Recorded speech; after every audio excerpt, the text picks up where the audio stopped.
Welcome back to our YouTube channel. Eto guys, andito tayo kay Realme para tingnan yung kanilang latest model ngayon na Realme C75.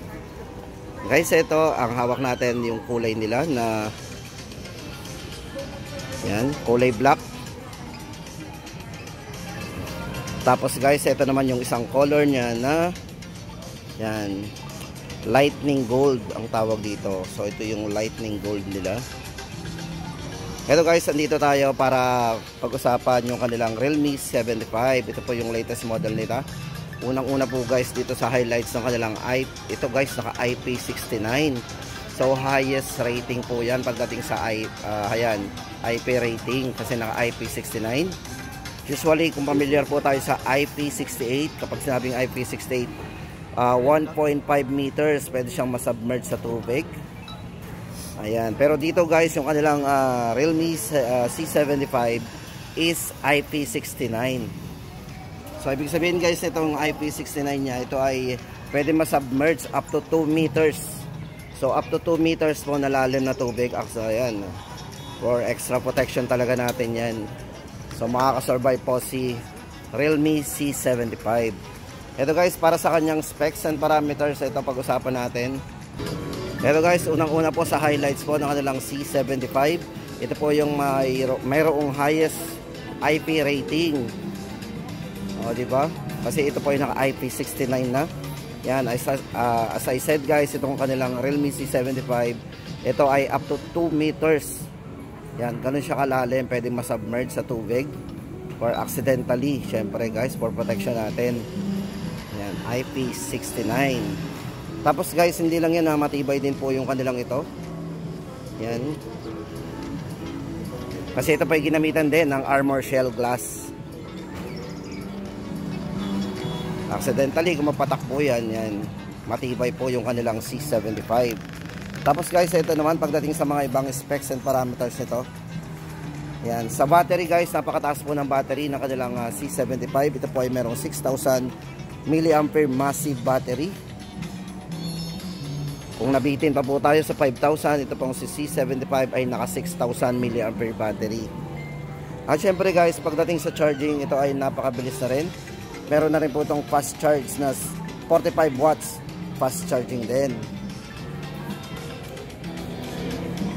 Then pagdating naman sa kanyang ultra comfort, yan guys, yung display po nito para sa kanyang ultra comfort, ito po ay naka 90 Hz na refresh rate na rin. Yan, para po sa kanyang 6.72 inches. Guys, size ng screen po ng kanilang C75 is naka 6.72 inches na full high definition display. At kung fingerprint naman, dito po natin nalalagay sa screen ang kanyang fingerprint on screen o yung kanyang security unlock. O, dito na po yan. Yan guys, para naman sa iba pang specs nito. Ito guys, pagdating sa chipset, itong C75 ay ginamitan po ng Helio G92 Max chip. So ayan guys, tama-tama yan sa mga mahilig maglaro. Kasi guys, itong kanilang Helio G92 na Max chip ay meron ding clock speed na 2 GHz. So yan, napakabilis na rin po nito. Pagdating naman po sa Antutu score nito is 288,947. So yan po yung bilis niya. Then pagdating naman po sa RAM, ito ay merong maximum RAM up to 24 GB maximum RAM.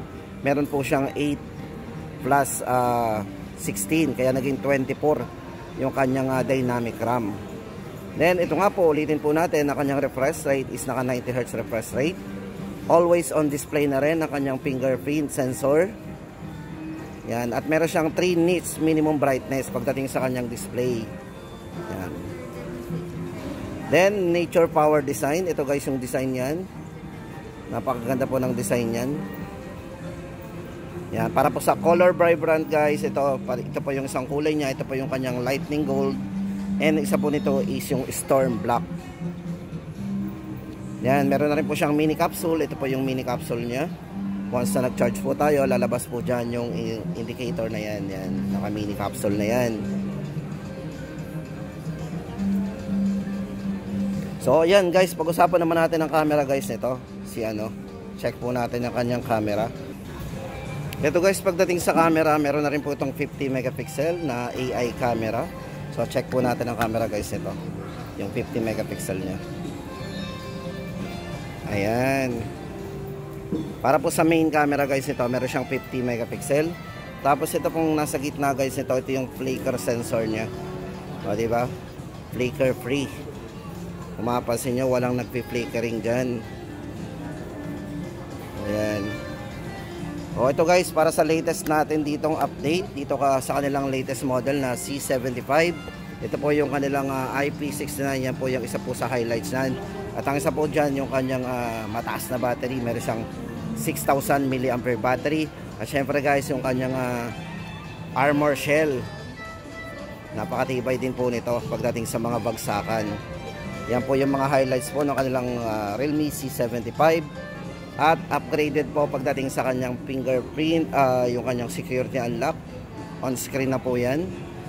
O yun na guys, para sa variant po niyan, yan po ay may dalawang variant. So meron siyang 16 gig at 8 gig RAM. So 256 po.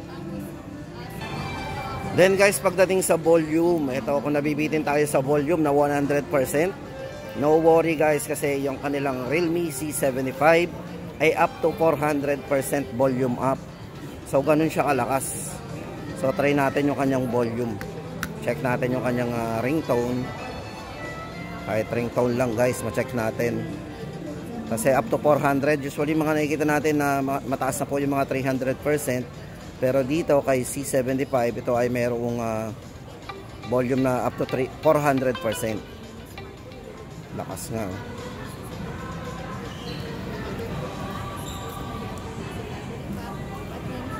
%400.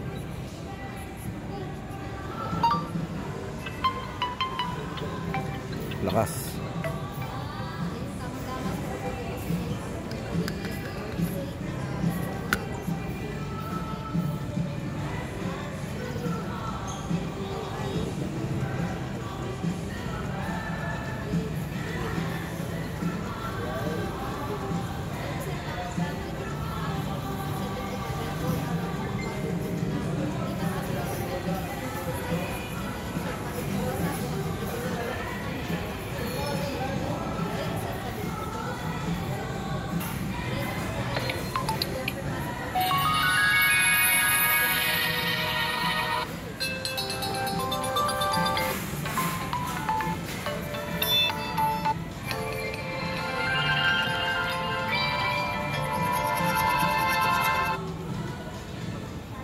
So sa ngayon guys, wala pa tayong idea sa mga presyohan nga pala ng kanilang C75. So abang-abangan po natin kasi guys, until now ay coming soon pa po yan. So binigyan ko lang po kayo ng konting review para may idea po tayo kung bibili na po tayo ng kanilang C75 once na maging available na po yung price nito. So I hope you guys nakatulong tayo sa ating pag-update.